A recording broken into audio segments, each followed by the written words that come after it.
Around this time last year in a RGG summit, we got a surprise announcement for Like a Dragon Gaiden, the man who erased his name.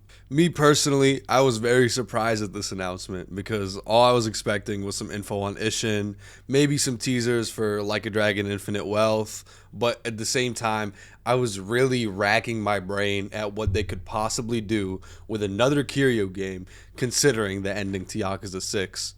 The Yakuza fanbase has been very split since Yakuza 7 or Yakuza Like a Dragon. Some people just want the series to move on from Kiryu, whereas others reject any kind of change and want the franchise to keep going the way it was. The solution to this problem for the studio was to now focus on the Judgment games to give the old head some classic Yakuza beat 'em up combat and to evolve the mainline Yakuza games into JRPGs, and this worked very well. The Judgment games and Yakuza 7 are some of the best received games in RGG's history.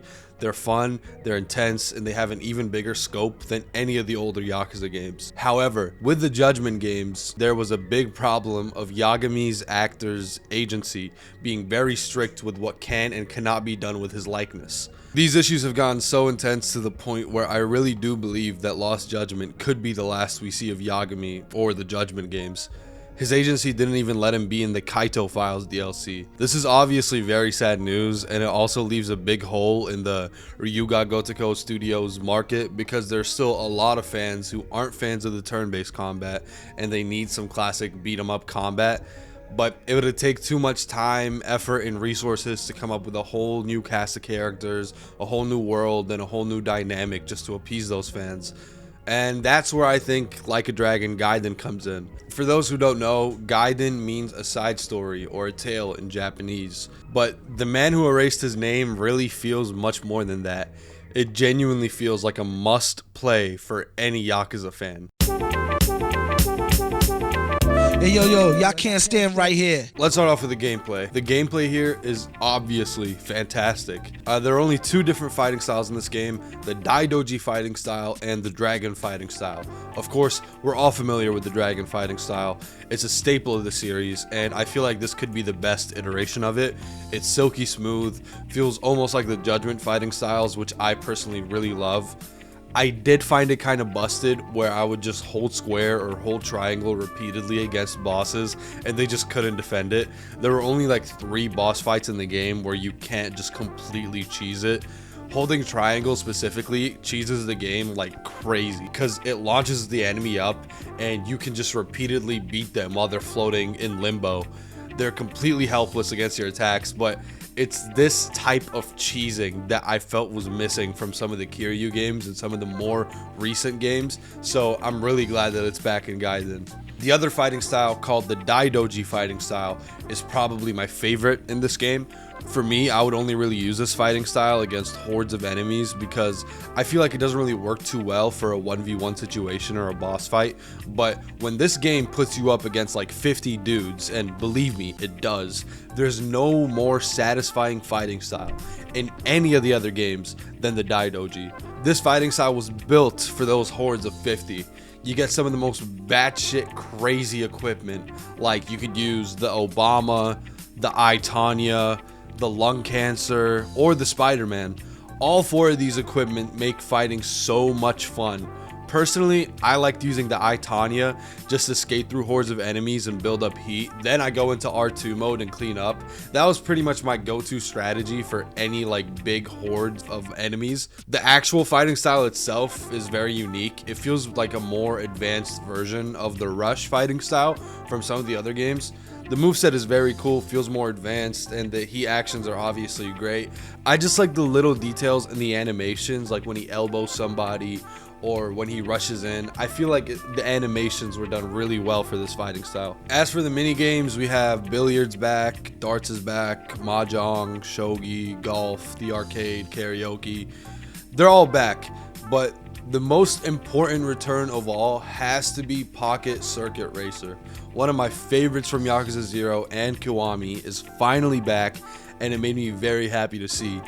Most of these minigames are pretty much the exact same as what they used to be, which kind of sucks, but I'm not surprised considering the reported development time was about 6 months for the game, And I'm still glad that we have these in the game, and I feel like this is one of the most stacked minigame lineups we've had in recent memory for a Kiryu game.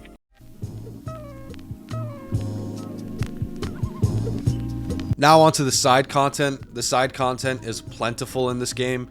It all runs through this new system called the Akame Network. The sub-stories are requests that are made to this girl Akame that you meet in the game, and you basically just walk up to her, look at your requests, and then you just follow up on them. Each sub-story will give you something called Akame points, and you can use these points to either level up your stats or buy some rare items from the Akame shop.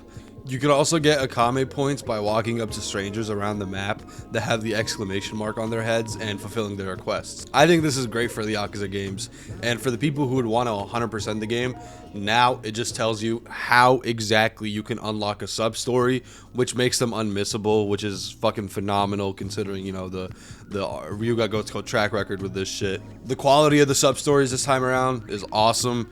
You can tell a decent amount of effort went into these sub-stories, and there are certain sub-stories that are either direct callbacks or direct continuations of previous sub-stories in the other games, some of the most iconic sub-stories. And I found that to be a really dope idea to include in what could be the last solo Kiryu game we'll ever get. The other side content behemoth would be the Colosseum, which has a lot of the same qualities that it previously had in the other games, but way more advanced. You recruit people, you level them up, you train them, you bond with them, you fight with them, and of course this whole minigame has its own storyline. This is for sure the most advanced minigame, and I really loved it.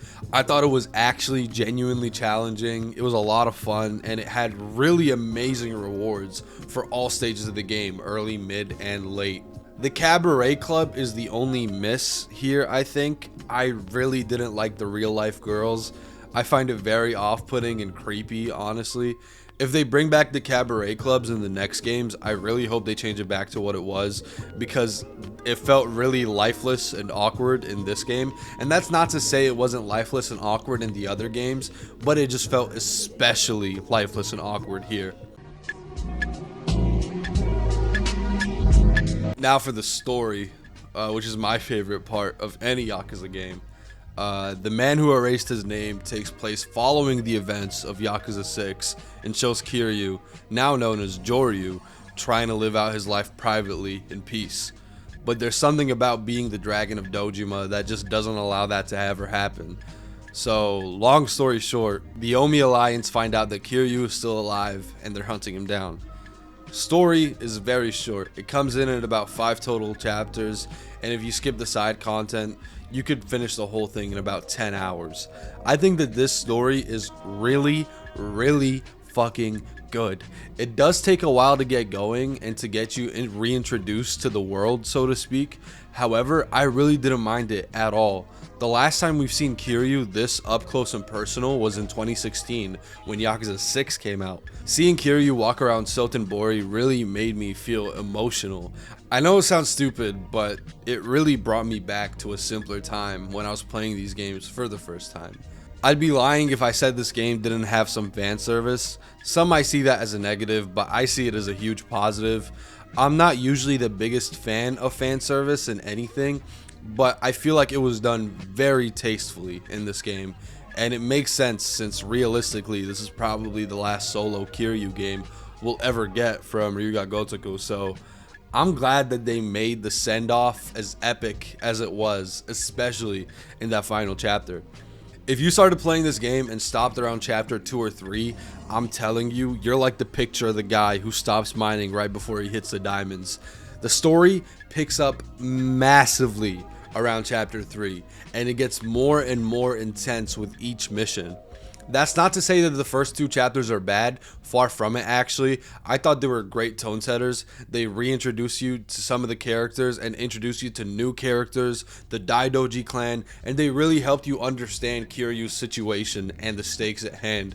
But there's a certain moment that happens around chapter 3 that just really flips the switch, and that same intensity is held throughout the rest of the game. The villain in this game is really fucking sick. His name is Homare Nishitani III, and if that name sounds familiar, it's because he inherited that name from Nishitani from Yakuza 0, which was one of my favorite characters from Yakuza 0, and I really thought we wouldn't see anything about him ever brought up again, but I'm really happy that we got this nod to his character in Nishitani III. Their personalities are actually very similar as well. Nishitani is super cocky, super over the top. He's the head of his own clan, the Kijin clan, which is under the Omi Alliance, and he runs his own version of the Underground Coliseum, which was a huge staple in the Yakuza series, and it's super dope to see it getting a nod here as well. This time it's called the Castle, and it's on a ship, and without spoiling, a lot of insane shit happens here in the game. The final chapter of this game offers one of the most satisfying conclusions to any Yakuza game. It's the payoff to the 4-chapter setup, and it really does not disappoint, especially the final mission and the final boss fight. My jaw was on the floor the entire fucking time. The last mission had me appreciating my existence and shit, man. That shit was just that fucking good. It just wrapped everything up in the tidiest way possible, whilst offering some of the best fights in the franchise's history. Without spoiling, the last mission also really made me understand how much of an important moment that whole thing was to the story. This is something that has been building up since the literal first game in the franchise. I think we'll all remember the last chapter of this game as a seriously iconic moment in the franchise in the years to come, and just one of the best baton passes in all media, honestly.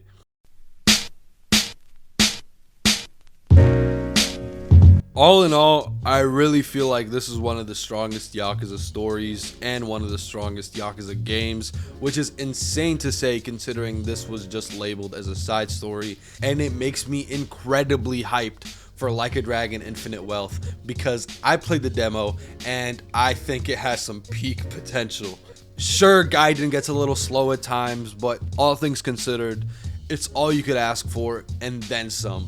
If you're a fan of the series, this is an absolute no-brainer. You must play this. It's free on Game Pass, and if you don't have that, it's for sure worth the $50 price tag.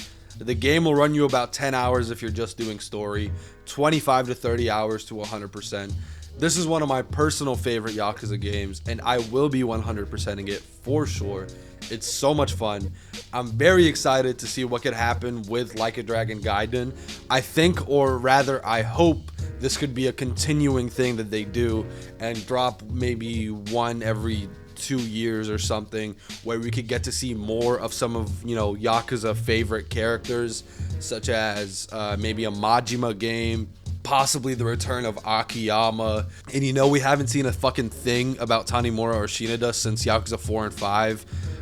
Maybe we could see some more Saejima.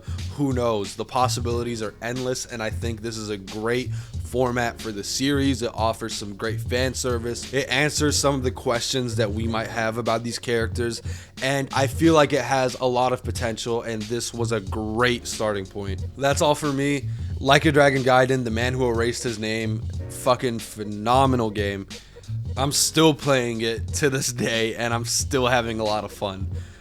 So that's all for me. I hope you guys enjoyed. I hope you guys play this game. I hope you guys play Yakuza if you haven't played Yakuza. And yeah, I'll see you guys next time. Bye bye.